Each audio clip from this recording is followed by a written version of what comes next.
All right, let's hope third-time lucky experts at the Africa Oil and Power Conference in Cape Town are calling for greater investment in Africa's energy sector. Mariska Botha has been covering that. Mariska, let's try again. You're in Cape Town with us. Tell us, what's the aim of the conference?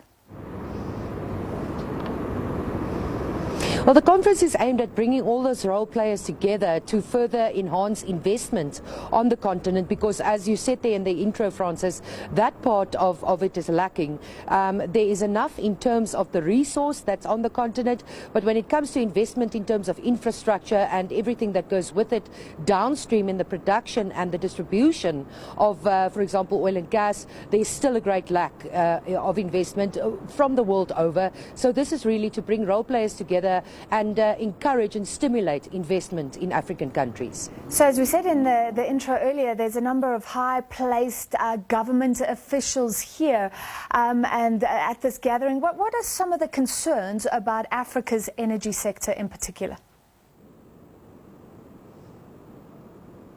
Well, they expressed themselves very clearly.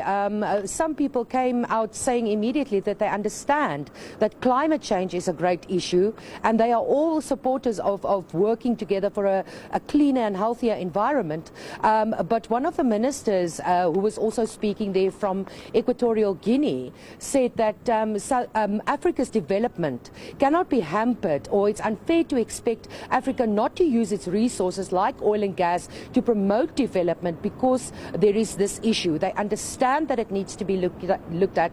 They understand that it needs to be tackled. But still, there's this resource, there's still a demand for it. And while there's still a demand for it, Africa should be allowed to explore and develop its energy fields.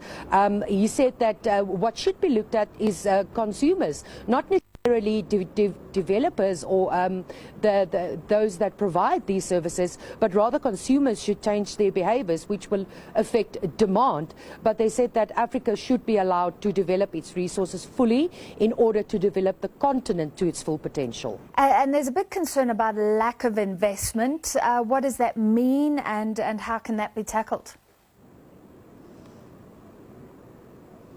Well, that translates to the underdevelopment of these energy sources that are in abundance on the continent, as far as we understand.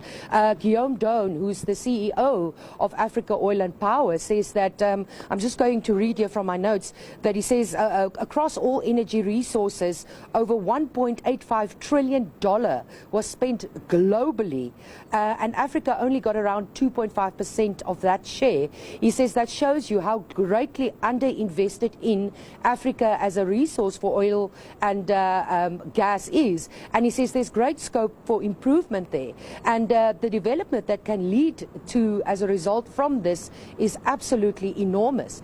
And he says African countries should work together and find common ground to stimulate investment, and to maybe work on some of the policies and some of the red tape that hampers investment.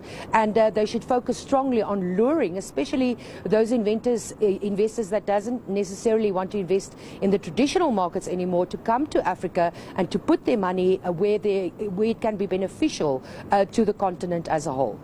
All right, Mariska Botha, thank you very much, and let's hope all the potential discoveries in sub-Saharan Africa start gushing oil soon. Griselda.